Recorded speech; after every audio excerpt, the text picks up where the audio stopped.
அவங்களே சொல்லுவாங்களே இவருக்கு ஸ்ட்ரோக் தான்னு. அப்ப நிர்வாகம் ஏத்துக்காம இருக்க முடியுமா? ஏன் சார் இப்படியே எம்புட்டு நாள் சார் இருக்க முடியும்? எப்படியாவது இதை சொல்லி அவகாசம் வாங்கிடுங்க.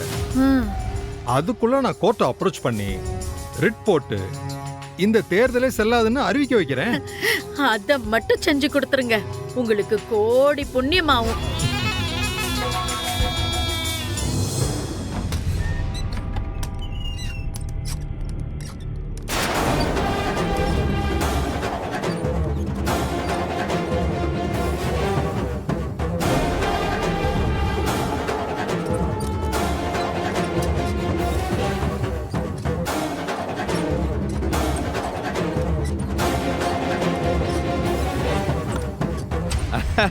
பார்க்கறதுக்கே கண்கொள்ளா காட்சியா இருக்கே. வணக்கம் சொத்தக்கை மாமனாரே, வாங்க வாங்க. பாவம் உங்களால தான் இப்படி ரெண்டு கையை கும்பிட்டு வணக்கம் வைக்க முடியாது, இருந்தாலும் பரவாயில்ல. வெளியே போற இளைய வளர்ந்தவனே, என்ன சொல்லுதாரு உங்க அப்பாரு? மாமனாருன்னு கூப்பிடாதான்னு சொல்லுதாரு, புரியுதா? ஓ, எனக்கு கூட தான் உங்களை மாமனாருன்னு கூப்பிட அசிங்கமா இருக்கு. ஊர்காரங்கள ஒரு மாதிரி பாப்பானுங்கன்னு பார்க்கேன். என்ன பண்றது, அவர் என் பொண்டாட்டிய பெத்தவர் ஆயிட்டாரு. இவரை போய் என் தூரத்தை சித்தப்பான்னு சொல்ல முடியுமா என்ன? சொல்லுங்க மாமனாரே, அப்படி கூப்பிட முடியுமா என்ன? வேற என்ன பண்ண, மாமனாருன்னு கூப்பிட்டு தொலைய வேண்டியதானே. அப்ப நாங்க கிளம்புறோம். சொன்னதெல்லாம் மறந்துடாதீங்கயா. நீங்களும் தான். இல்ல இல்ல, நான் பாத்துக்கிறேன், நீங்க போங்க. சர்வால், நீங்க கிரிமினல் தானே?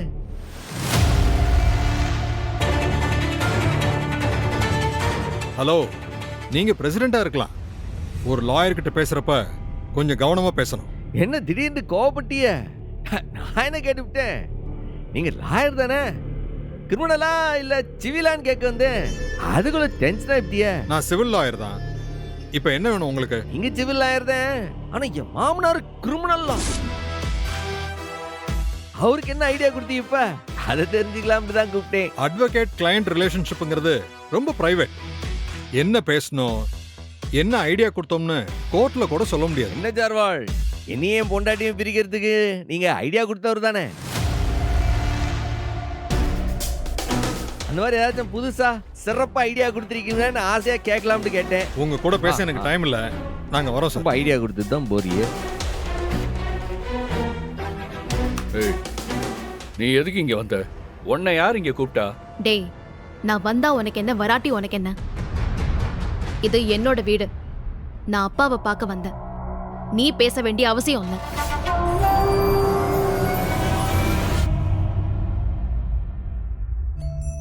அப்பா, நான் தர்மகத்தாவா பதவி ஏற்க போறேன். அதுக்கு நீங்க கட்டாயம் வரணும். அதுக்கு அழைக்க தான் நான் வந்தேன்.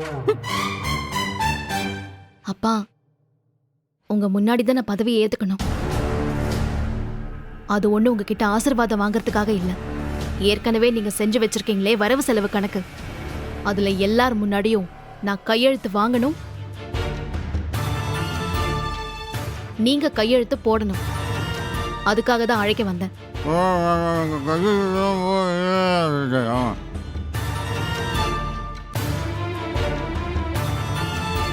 இல்லை, அவர் என்ன சொல்றாருன்னு டப்பிங் பண்ணலாம், சும்மா நின்னு பார்க்க.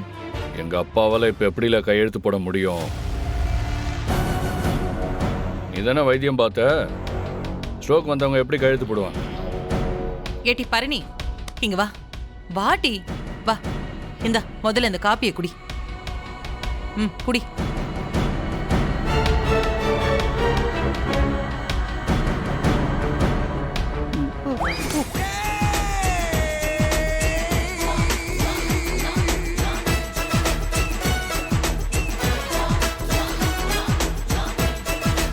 ஓஹோ, அப்படி போதா செய்தி? இல்ல பரணி, சொல்றது உன் கடமை. சொல்லிட்டலா, கிளம்பு. நமக்கு நிறைய வேலை இருக்கலாம். அங்க அப்பா தங்கச்சிங்கெல்லாம் காத்துட்டு போவலா. வா கிளம்பு. உடம்பு சரியில்லைன்னு சொல்லி இவர் வரமாட்டேன்னு சொல்ல முடியுமா சண்முகம்? அதை எப்படி சொல்ல முடியும்? கை காலு விலங்கல்னால கவர்மெண்ட் கூப்பிட்டா வர முடியாதுன்னு சொல்ல முடியாதுல. எப்படியாச்சும் வீல் சேர வச்சாது அங்க வந்துதானே ஆகணும். அப்படி வரலனா இவங்க ஏதோ பிராடுதனம் பண்ணிருக்காங்க தானே அர்த்தம்.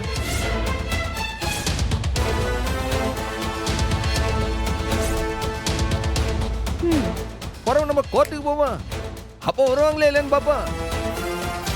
இல்ல இப்ப என்ன அங்க கோயிலுக்கு வரணும் அப்படித்தானே? போங்க வரோம். வந்துதான் ஆகன, இல்ல பின் விளைவுகள் எல்லாம் 2 பேரும் சந்திச்சுல ஆகன. என்ன மிரட்டி பாக்குதியோ? சேச்சா, அண்ணன் மிரட்டல. அண்ணன் உரிமையா பேசினாலே இப்படிதான் இருக்கும். அது வேற மாதிரில இருக்கும். ஏலே, இவன் நக்கல் பேச்சு எல்லை இல்லாம போய்கிட்டு இருக்கு. முதல்ல இவங்க எல்லாரையும் துரத்தி விடல. என் தம்பி வர வேண்டிய நேரத்துல கோயிலுக்கு வந்து சேருவான்னு சொல்லி அனுப்பல. கோவப்பட்டு என்ன பிரயோஜனம்? ஜெயிச்சு கம்பீரமா நிக்கிறது நாங்க, தோத்து போய் மூஞ்சி தொங்கி போய் நிக்கிறது நீங்க. பதவியை ஏத்துக்கிட்டதும் கோயிலுக்கு நான் தான் தர்மகத்தா. கோவில் நிலம், கோவிலோட வரவு செலவு, கோவில் நகை, கோவில் கட்டடம், வாடகை, கடன் எல்லாத்துக்கும் நான் தான் பொறுப்பு.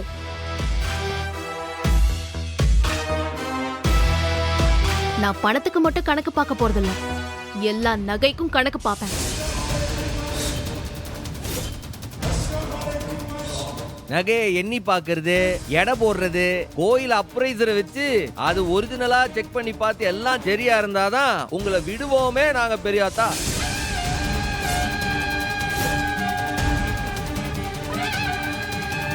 நீங்க தப்பு பண்ணல, அப்புறம் என்ன பயம்? மரியாதையா கிளம்பி கோவிலுக்கு வாங்க.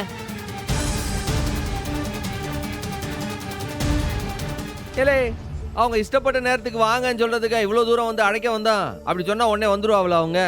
இல்லை வளர்ந்தவனே, அந்த பக்கம் உங்க அப்பாவை பிடி, நான் இந்த பக்கம் பிடிக்கேன், அப்படியே அலையக்கா தூக்கி விடுவேன். தூக்கு தூக்கு தூக்கு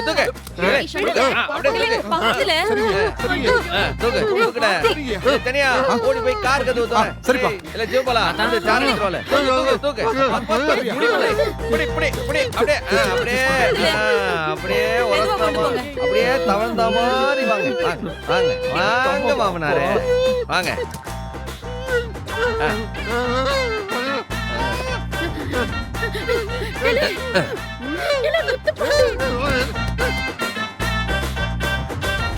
என்னையா இப்படி ஆயிருச்சு? நீங்க முன்னாடி போங்க, போறேன். உட்கார்ல அதான் என்ன நாங்க சம்பவம்? முன்னாடி போயிட்டு இருக்கேன். நீங்க சீக்கிரம் வீட்டை பூட்டிட்டு ஆட்டோ பிடிச்சு வாங்க. சரி நீங்க போங்க. பாட்டி நாமளும் கிளம்புவோம். நீ வா, வாத்த. சீக்கிரம் வா. வணக்கம். வாங்க வாங்க. வணக்கம் சாமி. பரணிமா, நீங்க தர்மகர்த்தாவை ஜெயிச்சதுக்கு மனமார்ந்த வாழ்த்துக்கள். எல்லாரும் மனசார ஓட்டு போட்டீங்க, அதனால தான் ஜெயிக்க முடிஞ்சது. உங்க புண்ணியத்துல கோவில் பக்தர்களுக்கு தேவையான வசதிகளை நல்லபடியா செய்யணும். எல்லாரும் சுபிக்ஷமா இருக்க என்ன செய்யணுமோ அத நீங்க தான் செய்யணும். சாமி, கோயில் நல்லபடியா நடக்கிறதுக்கு ஒரு சின்ன வழிதான் இருக்கு. என்னென்னலாம் தப்பு தண்டா நடந்திருக்குதோ அதெல்லாம் கண்டுபிடிச்சு களை எடுத்தோன்னு வச்சுங்க, எந்த நிர்வாகமா இருந்தாலும் சிறப்பால நடக்க. அதனால கோயில் நிர்வாகத்துல இதுக்கு முன்னாடி என்னென்ன தப்பு தண்டாலாம் நடந்திருக்குதோ அதெல்லாம் கண்டுபிடிக்கிறது தானே எங்க முத வேலையே. தப்பு மட்டும் இல்ல, ஏமாத்து வேலை கூட நடந்திருக்க வாய்ப்பு இருக்கு. அந்த வகையில யாரு தப்பு செஞ்சிருந்தாலும் அவங்கள கையும் களவுமா புடிச்சே ஆகணும். அவளை பகவான் பார்த்துப்பார். அவளுக்கு சுவாமி தண்டனை கொடுக்காதா? சாமி நின்னு கொல்லுன்னு சொல்லுவாப்ல, அதுக்கு என்ன அர்த்தம் நினைக்குதிய? சரியான சந்தர்ப்பம் பார்த்து தண்டனை கொடுப்பாருன்னு அர்த்தம். ஆமா, சாமி பொறுமையா தான் தண்டிக்க. அது வரைக்கும் நம்ம காத்துக்கிட்டு இருக்க கூடாது. அந்த நேரத்துல டக்குண்டு சட்டம் என்ன சொல்லுதோ அதை கேட்டுட்டு தண்டனையை கொடுத்துட வேண்டியதுதான். சாமி நின்னு கொல்லும், அரசன் அன்றே கொல்லுவான்ல, அதுதான். தர்மகத்தா எலெக்ஷன்ல போட்டி போட்டது வெறும் கௌரவத்துக்கு தான் நினைச்சீங்களா? எங்க 2 பேருக்குமே ஒரே ஒரு நோக்கம்தான், நடந்த தப்புக்கெல்லாம் உடனடியான ஆக்ஷன். தப்பு செஞ்சவங்களுக்கு இமீடியட்டா தண்டனை, இதுதான் எங்க நோக்கமே. சாமி, நீங்களே தான் பாத்தீங்களே, இந்த தர்மகத்தா எலெக்ஷனுக்கு முன்னாடி எவ்வளவு சோதனை, எவ்வளவு போராட்டம், இது அத்தனையும் மீறி ஜெயிக்க வச்சது அந்த சாமி தானே. இவங்களை அனுப்பி வச்சதே அந்த சாமி தானு நாங்க நம்புறோம். சின்ன சின்ன பிள்ளைகளை கொல்ல பார்த்தானே அந்த படுபாவி. சண்முகம் இல்லைன்னா எங்க குடும்பமே நொந்து போயிருக்கோம். இல்ல சம்மு, தெய்வம் நின்று கொள்ளுன்னு சொல்றாங்களே, அது எதனால தெரியுமா? தெய்வம் நின்னு பொறுமையா கொல்லுங்கிறதுனால இல்ல, நல்லவங்க கூட நின்னு எதிரிய தண்டிக்கும் பாரு, அதனால தால தெய்வம் நின்று கொல்லும்னு சொல்றாங்க. பகவானோட அனுகிரகம், பகவானோட விருப்பம், இவ ஜெயிச்சு தர்மகர்த்தாவா இந்த கோவில்ல காலடி எடுத்து வச்சிருக்கா. இவ வந்த நேரம் அமோகமா இருக்கட்டும். சாமி, பதவி பிரமாணத்துக்கு முன்னாடி அர்ச்சனை பண்ணணும்னு வந்தோம். பேஷா பண்ணிடலாம். உங்களுக்கு இல்லாததா? வாங்க எல்லாரும் வாங்க. வாங்க வாங்க.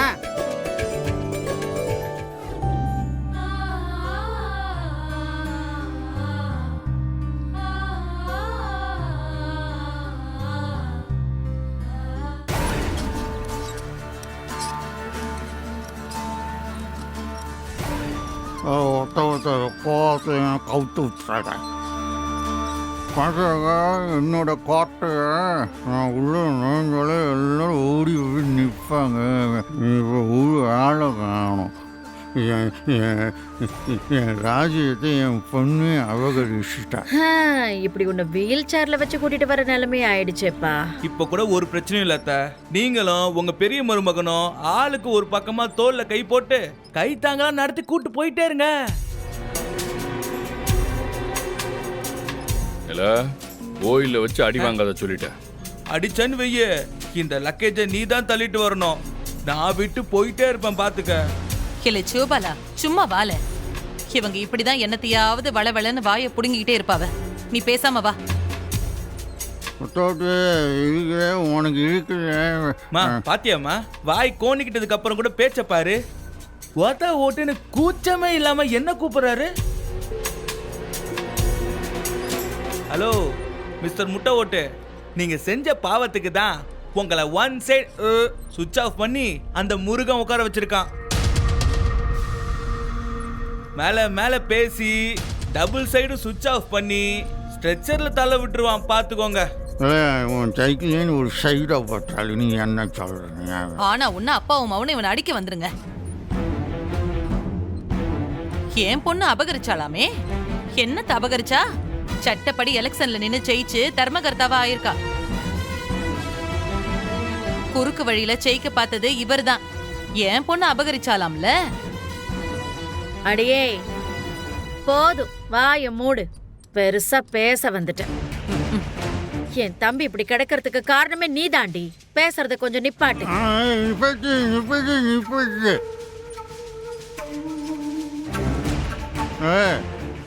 நான் வண்டியை நிறுத்த சொல்லல. நீங்க சொல்லி ஒண்ணு நான் நிறுத்தல. கை வலிச்சுதா அதான். இவரால பேசவே முடியல. இதுல என்னத்துக்கு எல்லாரையும் போட்டு திட்டிக்கிட்டு?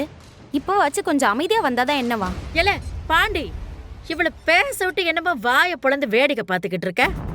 இல்ல கோயில்ல என் கையால அடி வாங்கி சாவாத, அசிங்கப்பட்டு போவேன். பொது இடத்துல கைய வச்சா நீங்க தான் அசிங்கப்படுவீங்க. எங்க அண்ணன் உள்ளதான் இருக்காரு. ஒரு வார்த்தை கூப்பிட்டா ஓடி வந்துரும். உங்க நிலைமை என்னன்னு கொஞ்சம் யோசிச்சு பாரு. இப்ப நான் வீல் சேர தலவா இல்ல ரெண்டு பேர் சைடும் சண்டை போட்டே இருக்க போறீங்களா? நிறுத்து நிறுத்து நிறுத்து. என்னத்துக்கு? இப்போ ஐயரும் ஈவோ வந்து நம்மள அழைச்சிட்டு போவாங்க அக்கா. அப்பா அது நீங்க தர்ம கர்த்தாவா இருந்தப்ப. அவங்க வந்து அழைக்கணும்னு நின்னா 2 நாள் ஆகும். அதெல்லாம் வந்து அழைக்க மாட்டாங்க. நான் இங்க இருக்கேன். எனக்கு வணக்கம் வெக்கம் உய்ய. மச்சான், பதவி ஏத்துற போறாங்க. தர்மகர்த்தா ஏற்கனவே வந்துட்டாரு, வாங்க போலாம். சரிதான். நீ உழைச்சிட்டு போறானு. அப்பா பாத்தியா, அதுக்குள்ள உன்னை மறந்துட்டானுங்க. அதிகாரம்லாம் பதவியில இருக்கிற வரைக்கும் தான். இனிமையாவது அதிகமா பேசாம அளவோட பேசுங்க. நீ முதல்ல அழகா தள்ளு, வீல் வாங்கிக்க போகுது. அர்ச்சனை ஆரம்பிச்சிடலாமா? கொஞ்சம் இருங்க, நம்ம பையனை கடைக்கு தேங்காய் வாங்க அனுப்பியிருக்கேன். அவன் வந்தோடனே ஆரம்பிச்சிருவான். தர்மகர்த்தா பரணியம்மா, உங்க அப்பாவும் வெளியில ஃபங்க்ஷனுக்காக வந்திருக்காரு. தனக்கு மரியாதை தர்றேன்னு சொல்லிட்டு பஞ்சாயத்து பண்ணிட்டு இருக்காரு. நாம செஞ்சது தானே நமக்கு திருப்பி கிடைக்கும். பாருங்க, நம்ம கோயிலுக்காக தான் உழைக்க வந்திருக்கேன். தப்ப சரி பண்ண சில இடத்துல கடுமையா நடந்துக்க வேண்டியது இருக்கேன், பாத்துக்கிடுங்க. ஏன் சண்முகம், எங்களுக்கு தெரியாதா? எல்லாரும் ஒட்டு மொத்தமா உங்க மேல நம்பிக்கை வச்சிருக்கோம். பிரசிடண்ட், நீங்க என்ன வேணாலும் செய்யுங்க.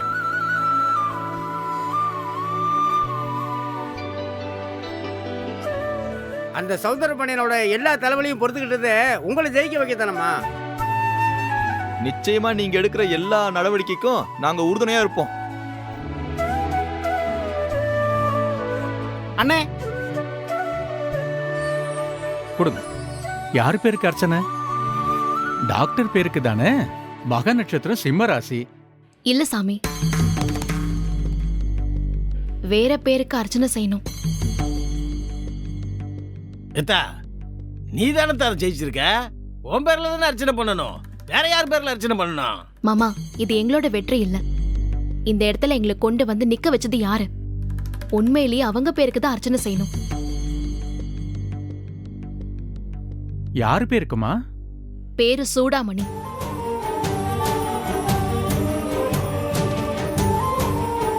பேரு சூடாமணி.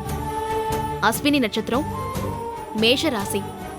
அர்ச்சனை பண்ணுங்க சாமி.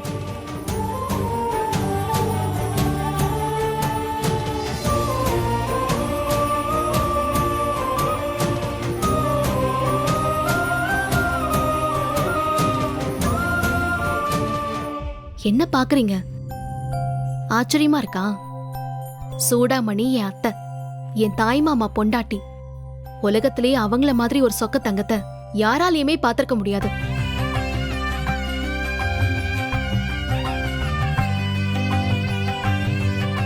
ஒரு சின்ன தப்பு கூட செய்யாதவங்க.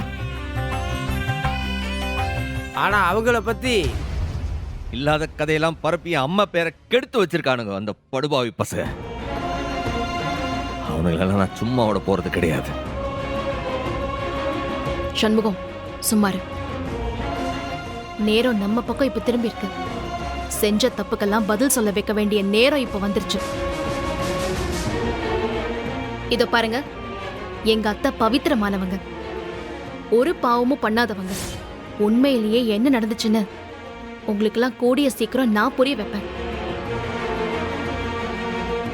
அன்னைக்கு நீங்க நம்ப முடியாத பல விஷயங்கள் வெளியில வரும். நீங்க சொன்னா சரிதாம்மா.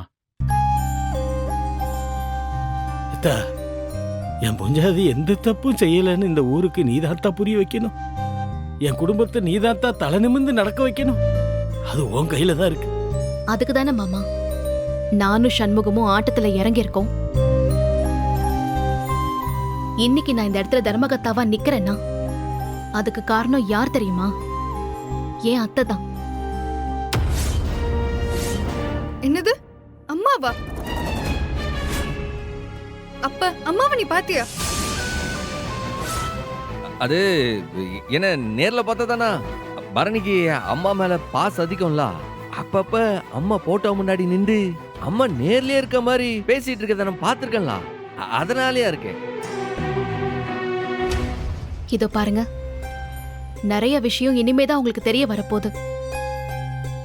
என் பேச்சுல நம்பிக்கை வைங்க. எங்க அத்தை மேல நம்பிக்கை வைங்க.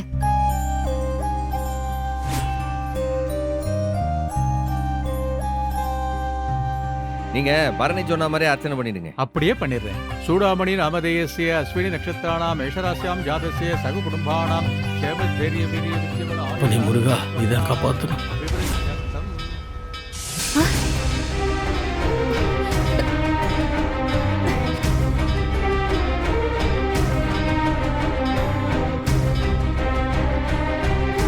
அம்மா, உங்களுக்கு கேட்டுச்சா? என்ன கேட்கணும்? மணி சத்தம் கேட்டுச்சு. சூடாமணின்னு யாரோ என்னைய கூப்பிடுற மாதிரி சத்தம் கேட்டுச்சு. உனக்கு மன பிரமையா இருக்கும்னு நினைக்கிறேன். அம்மா, என்னோட மருமக எனக்கு வாக்கு கொடுத்தபடி என் மகனை தர்மகத்தாவா ஆக்கிருப்பான்னு நினைக்கிறேன். அதுதான் எனக்கு சகுனம் காட்டுதுன்னு நான் நினைக்கிறேன். அப்போ சந்தோஷப்பட வேண்டியதானே? எதுக்கு கண் கலங்குற? இந்த நேரத்துல நான் என் குடும்பத்தோட இருக்கலையே.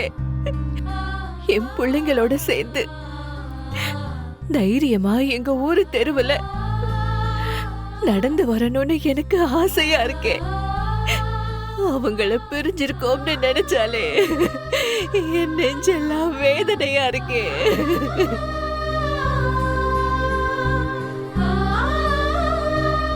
மணி முருகா, எப்படியாவது என் சூடாமணிய சீக்கிரமா என் குடும்பத்தோட சேர்த்து வச்சிரு.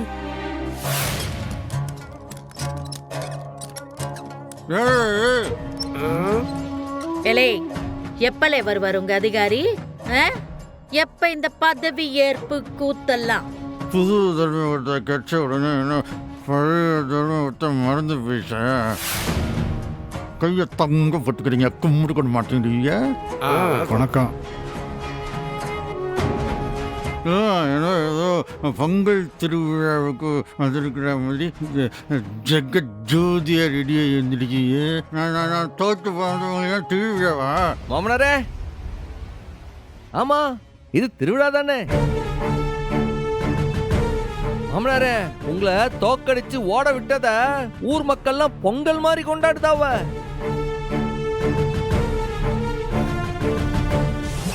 முன்னாள் தர்மகர்த்தா இப்பொழுது கையெழுத்து போட்டு கொடுக்க வேண்டும். வலது கை வேற விளங்கல, எப்படி சைன் பண்ண முடியும்? எங்க அப்பாவால கையெழுத்து போட முடியாது. அவரால் கையெழுத்து போட முடியலன்னா அவருடைய மனைவி கையெழுத்து போடலாம். அந்த கையெழுத்தை நானும் போட்டுட்டேன், இந்தாங்க. பர்ஃபெக்டா இருக்கு சார். கணக்கு வழக்கெல்லாம் அவங்க கிட்ட ஒப்படைச்சிடலாம்.